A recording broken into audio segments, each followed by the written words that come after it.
Gundul pacucut gembelengan, nyungi wakul kelelengan. Wah, Ustadz ini sih keren, Ustadz ini sumpah. Jauh.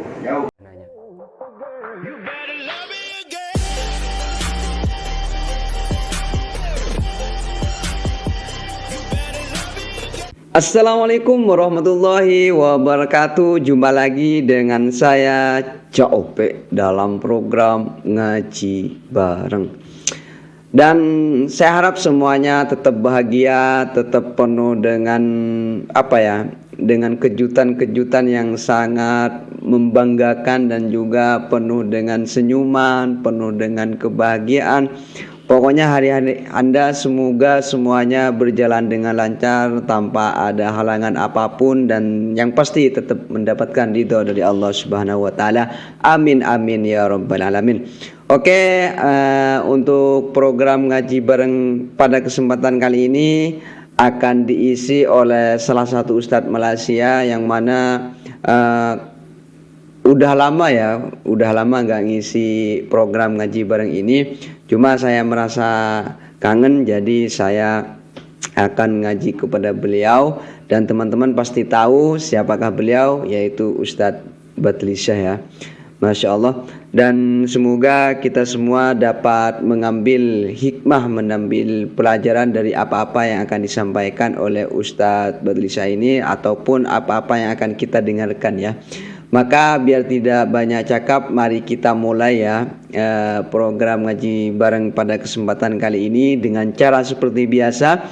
Bagi teman-teman yang mau menonton video aslinya, silahkan kunjungi link di bawah deskripsi ini. Dan bagi teman-teman yang mau ngaji bareng bersama saya, seperti biasa jangan lupa buka mata, buka telinga, dan buka hati. Bismillahirrahmanirrahim. Don't go anywhere, stay here and check it out. Tazkirah Ustaz. Malam ini saya diminta menyampaikan satu tajuk Kurang nyaring ya. Yaitu salat berjemaah penyatu ummah. Hadirin hadirat sekalian, hari ini masyarakat kita dilanda oleh hempasan ombak perhutang kuasa yang tidak berkesudahan, yang kelihatannya semakin meretakkan perpaduan. Kita berdoa barang dijauhkan rakyat kita dari menghadapi nasib benang habis kain tak jadi, Benang habis kain tak jadi, baju pun tak siap. Maksudnya? Sebab itu orang tua-tua kita banyak memberikan nasihat, kerana kita menyaksikan dalam sejarah jatuh bangunnya sesebuah bangsa itu kerana pergaduhan sesama sendiri. Lalu dalam hal bersiasah mereka berpesan, pertama, wahai anak cucu, pantang siasah yang tidak senonoh, cabar mencabar mencari musuh, ke dalam bertikai keluar bergaduh, nanti rakyat sengsara negeri pun runtuh. Kedua, pantang siasah menurutkan nafsu, berebut kuasa palu memalu, tamakkan harta tak ingat malu, negeri rosak banyaklah seteru. Ketiga, pantang siasah memecah belah, mengadu domba umat manusia, baik sekaum sesama bangsa maupun antara keluarga dan marga. Maka dalam menghadapi keretakan ini, kita sebagai orang masjid mesti mainkan peranan. Sebab berdasarkan sejarah dulu, masjid dan para ulama telah memainkan peranan untuk menyatukan kembali keretakan sesama hubungan orang Islam. Betul ya. Saya percaya di sini majoritinya ramai Jawa, betul? Tuan-tuan sekalian, mari kita bercerita sejarah. Sekitar abad ke-15, ketika kerajaan Majapahit semakin merosot. Kerajaan Majapahit ini adalah kerajaan Hindu-Buddha terakhir yang menguasai Nusantara. Ketika dia semakin merosot, kebanyakan wilayah jajahan Majapahit saling bergaduh dan berperang kerana mereka nak melepaskan diri daripada kekuasaan Majapahit. Maka tak kala itu persengketaan sesama sendiri sangat kerap berlaku, walaupun kadang-kadang dalam hal yang kecil. Sehingga timbul satu kata-kata ketika itu kriwikan dan kerojokan. Apa artinya? Hal-hal yang sepele menjadi gede, benda yang kecil menjadi besar. Pertengkaran di kalangan anak-anak yang mungkin sedang bermain tapi melebar menjadi perkelahian antara keluarga. Pecahnya begitu teruk hingga munculnya istilah-istilah seperti benar sepisan, Allah sepisan. Tak peduli lagi adik-beradik, kalau sekali buat salah, semua hidup dihukum bersalah. Walaupun ketika itu adik-beradik, bila berlaku pemusuhan, tak ada maaf lagi. Ibarat kata mereka, jadi godong orang pak ngapet, jadi banyak orang pak nyibu. Kok pinter Ustaz bahasa Jawa ya? Kalau jadi daun, tak ada yang sudi nak memetik. Kalau jadi air, tak ada orang sudi mengambil, walau setitik. Begitu berat. Saya nggak tahu loh artinya itu loh, walaupun orang Indonesia. Maka dalam suasana itu muncullah Kesultanan Demak. Kerajaan Demak ini kerajaan Islam pertama di Pulau Jawa yang dipimpin oleh Raden Fatah, yang mendapat sokongan kuat daripada Wali Songo. Raden Fatah ini anak murid kepada Sunan Ampel. Sejarah ini untuk adik-adik jadi semangatnya. Syekh Ibrahim Samarkandi, ini sejarah. Syekh Ibrahim Samarkandi, dia datang dari Champa di Vietnam Selatan. Dia bawa dua orang anaknya datang ke Tanah Jawa, seorang nama Ali Murtada, seorang nama Ali Rahmat. Syekh Samarkandi dia pergi ke Jawa singgah di Tuban. Tuban ni di desa Gresik Arjo, Kecamatan Palang. Dan dia meninggal di sana. Anak-anaknya Ali Murtada dengan Ali Rahmat pindah duduk di Majapahit. Dua-dua dilantik jadi orang besar. Pertama dilantik jadi raja pendeta ataupun menteri agama di Gresik. Seorang lagi jadi imam besar di Surabaya. Yang jadi imam besar itu namanya Raden Rahmat ataupun Sunan Ampel. Sunan Ampel ini dia melahirkan Sunan Bonang, Sunan Derajat dan putera-puteri. Dan dia yang melahirkan anak-anak murid seperti Sunan Giri, Raden Fatah, yang akhirnya membentuk satu institusi namanya Wali Songo. Jadi Wali Songo dibentuk 30 tahun selepas kedatangan Sunan Ampel. Jadi kerajaan Demak ketika itu sudah mula berjaya melebarkan kekuasaan. Mereka berjaya menguasai daerah-daerah Jawa yang lain seperti Sunda Kelapa dari penjajahan, dan sekaligus dia berjaya menghalau tentera-tentera asing yang ada di sana tahun 1527. Mereka meluaskan kuasa ke Tuban. Mereka pergi ke Madiun. Madiun 1529 dah dapat dipegang oleh kerajaan Demak. Kemudian mereka dapat Surabaya dan Pasuruan. Itu 1527. Malang juga jatuh di bawah kerajaan ini Demak. Kok tahu daerah-daerah Jawa Ustaz ini? Allah. Ujung Timur Pulau Jawa itu semua jatuh di bawah kerajaan Demak. Maka bila dapatlah disatukan jadi sebuah kekuatan, maka Wali Songo telah buat beberapa perancangan untuk nak satukan. Sebab masa itu perpecahan begitu teruk sekali. Pertama yang dibuat strateginya adalah menerusi makanan. Sebab itu saya fikir dalam konteks masyarakat kita, kenduri kena buat hari-hari lah untuk nak merapatkan balik. Ya, hari-hari buat tu. Mana YB yang menang tu buatlah kenduri hari-hari. Demam lah yang buat tu kaya. Kenduri buat makan. Dulu Wali Songo dia buat makanan, dan makanan pula khusus.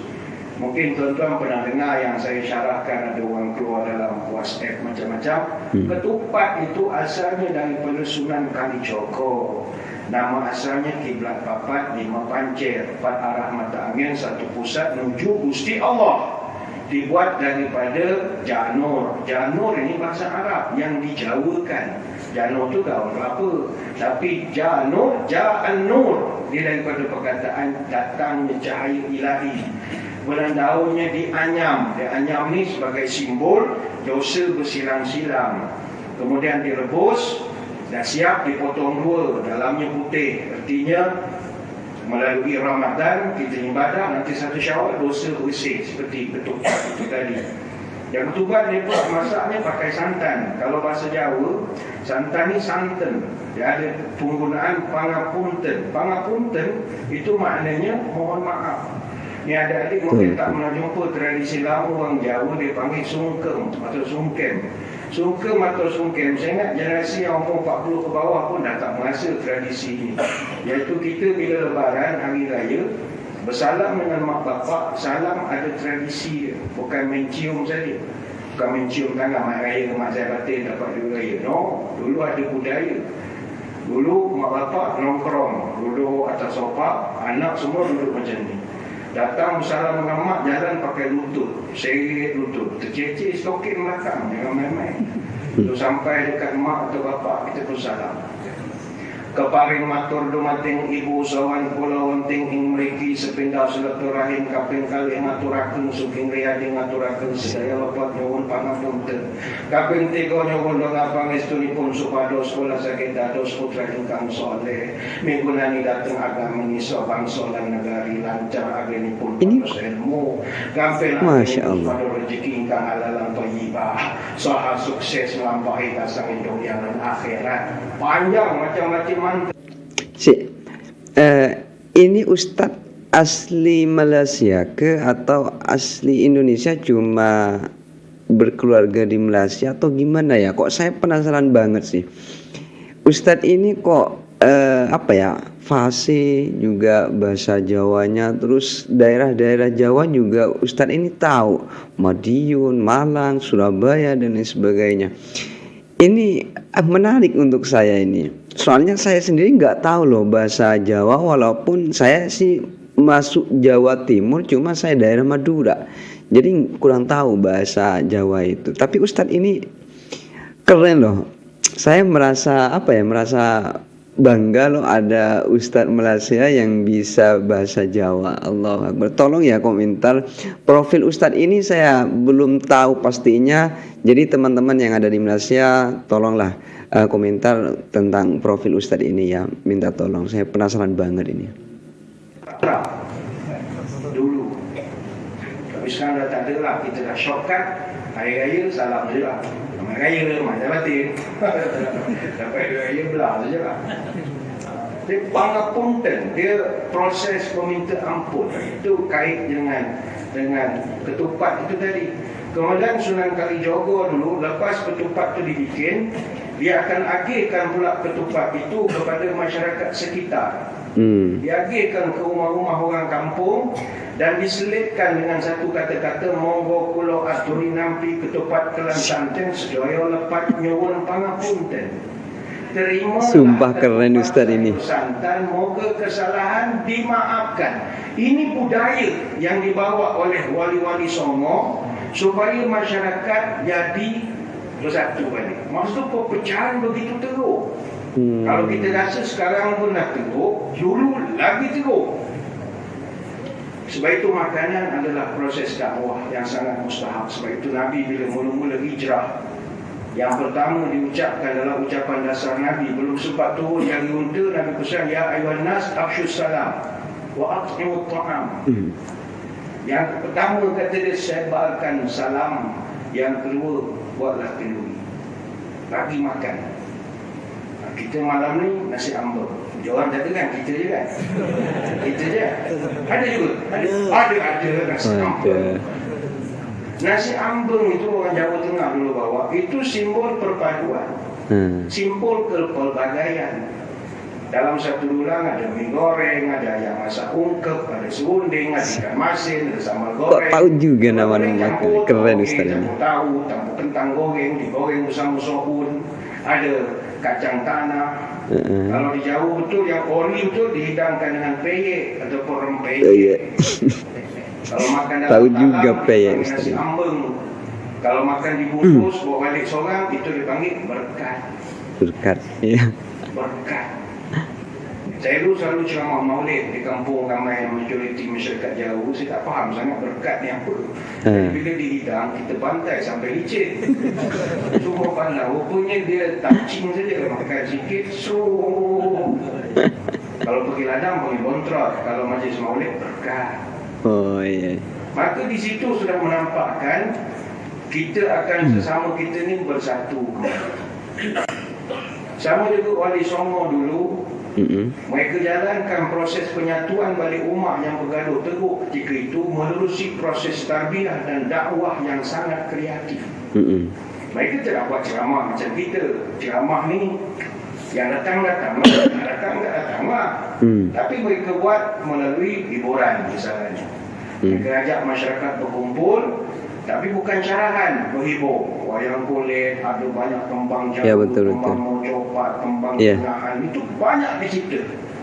Sunan Giri ketika itu dia cipta jamuran, coblak-coblak suweng, gula ganti, macam-macam. Sunan Kalijogo dia ni dalang wayang kulit yang begitu handal. Dan dalang itu pun daripada bahasa Arab, dallah, mana orang yang menunjuk jalan, panggil dalang.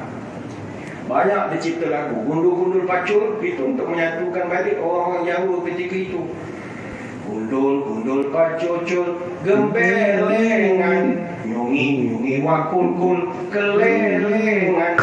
Wah, Ustaz ini sih keren, Ustaz ini sumpah. Jauh, bukan jauh. Mau jauh kalau tak kenal lagu ni, berhenti je lah jadi jauh. Jadi Bugis ke Minangkabau. Sunan Kalijogo dia buat satu lagi lagu. Yang ni popular lah lagu ni, Lir Ilir namanya. Oh iya, Lir Ilir, tanduri wosumilir, tak ijo royo tak sengguh temanten anya, tak sengguh temanten anya. Masya Allah, sumpah Ustaz. Saya kaget loh, Ustaz kok bisa tahu? Kok bisa tahu ya? Sunan Kalijogo yang cipta. Dia nak bangkitkan semangat orang jauh. Jangan malas. Lir ilir, bangunlah. Dia bagi semangat. Ya, betul. Tanaman dah bersemi menghijau, bagaikan pengantin baru. Dia nak semangatkan orang ketika itu. Sudah gaduhnya. Padi sedang menjadi. Jom kita turun bekerja. Ini peranan ulama, peranan masjid, pesantren. Sama juga Sunan Bonang, dia karang lagu ni, putera Sunan Ampel. Dia buat lagu Sunan Bonang ni, namanya dia ambil sebab dia pemain alat bonang yang begitu handal. Bonang ni ada tengah tempat panggil kromong, antara 12 gong kecil dalam permainan gamelan. Dia seorang percussion yang sangat hebat sekali. Dan dia mencipta satu lagu untuk mendidik masyarakat yang bergaduh ketika itu dengan Tombok Ati. Terkenal lagu Tombok Ati. Tombok ati iku limo perkarane, kaping pisan maca Quran lan maknane, kaping pindho salat wengi lakanono, kaping telu kang saleh kumpulono, kaping papat kudu wetang kang luwe, kaping limo zikir wengi kang suwe, salah sawetine. Masya Allah, Ustaz ini kan keren sumpah. Gusti Allah nyembadani. Itu Sunan Bonang. Masya Allah. Dia ada obat hati, ada 5 perkaranya. Yang pertama baca Quran dan maknanya. Yang kedua salat malam dirikanlah. Yang ketiga berkumpullah dengan orang soleh. Yang keempat perbanyaklah berpuasa. Yang kelima zikir malam berpanjanglah. Salah satunya siapa bisa menjalani, moga-moga Gusti Allah mencukupi. Masya Allah, sumpah keren Ustaz ini. Maka melihat kepada sejarah ini, kita sebagai golongan agamawan, kita yang menguruskan masjid, kita mesti tampil membawa agenda kukuhkan kembali tautan sesama orang Islam yang pecah sekarang ini. Kita kena tampil. Jangan kita pula jadi tukang bakar. Kita lah yang tampilnya. Yang membakar tu biarkanlah netizen dengan dunia netizen mereka. Kita orang masjid mesti ajak orang jadi baik. Itu peranan kita. Ini peranan agamawan daripada dulu lagi. Masya Allah, udah selesai kok, cepet banget ya. Masya Allah, itulah tadi ya ceramah yang sudah kita dengarkan bersama, dan banyak ilmu yang sekali bisa dapat kita ambil dari Ustadz ini. Dan tadi sumpah saya kagum dan juga kaget sama Ustadz, kok bisa ya beliau itu paham betul terhadap sejarah-sejarah yang terjadi di tanah Jawa, yaitu di Indonesia ya, tentang Sunan Ampel, Sunan Giri, dan juga Wali Songo lah katakanlah, dan juga lagu-lagu pendakwah terdahulu yang diciptakan para alim, para ulama ya pada masa itu untuk dijadikan metode dakwah untuk menyampaikan agama Islam kepada orang-orang awam terdahulu. Jujur saya itu kaget loh, kok beliau itu tahu ya. Bahkan saya sendiri bahasa Jawa itu nggak bisa sama sekali, nggak ngerti.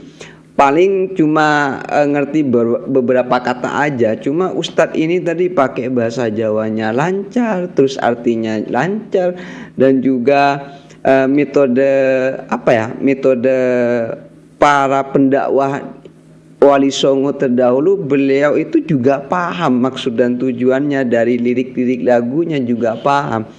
Dan ini merupakan suatu kebanggaan tersendiri loh bagi saya ketika ada saudara beda negara ya, yaitu Malaysia, paham terhadap ini. Dan semoga Ustadz ini juga tambah dalam pengetahuan tentang dakwah-dakwah yang terjadi pada masa dulu di Indonesia ya. Karena jujur saya sendiri mungkin udah sebagian banyak tahu, cuma merasa bangga tersendiri loh ketika ada Ustadz Malaysia yang bisa menyampaikan perjalanan dakwah yang terjadi di Indonesia ini. Dan semoga kita semua bisa menjadi menjadi pendakwah, menjadi hamba Allah yang dijadikan alat untuk menyampaikan agama Islam secara luas. Walaupun seperti yang Ustadz katakan tadi, bahwasanya kita harus mempunyai metode bagaimana Islam ini supaya menyebar dan bisa diterima di khalayak umum. Jangan sekedar sedikit-dikit, oh ini ndak boleh, ini haram, ini langsung belak-belakan. Tapi banyak cara untuk kita menyampaikan agama ini dengan indah. Masya Allah, semoga kita semuanya mampu dan dipilih oleh Allah Subhanahu Wa Taala. Amin amin ya rabbal alamin. Saya kira ngaji bareng pada kesempatan kali ini saya cukupkan ya. Mohon maaf apabila ada kesalahan. Ihdinas siratal mustaqim. Assalamualaikum warahmatullahi taala wabarakatuh.